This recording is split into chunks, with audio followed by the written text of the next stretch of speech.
Painting looking down at the Yosemite reminds me of Ayer's lithographic painting. Although there is no color in Ayer's artwork, Albert's painting shows tonal graduation with gradual color change to help portray movements and perspective along with the color palette that he used. These are also similar to Thomas Cole's artworks, which ultimately reflects the emphasis of the Romantic movement, I believe personally.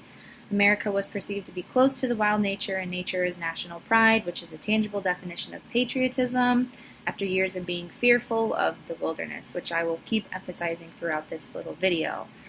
This helps assess the size of different objects and items in the scenery. It shows vast space, so a possibility for settlement and exploring can occur, and even the use of natural resources being obtained. Ultimately, nature is a raw material for capitalism and needs to be tamed, which is why I think the mountains are the main emphasis in the picture. It also portrays humans should not be fearful of the wilderness like before, and it does not mean temptation or darkness, but it should be taken for beauty and possible economic gain, which shows a romantic aesthetic. Also, I think it shows the beauty of nature, like Ayer's paintings, and quoting from the article, the natural scenery is art and sightseeing is a cultural activity to that in a museum. This goes from wilderness being an undesirable environment into human nature.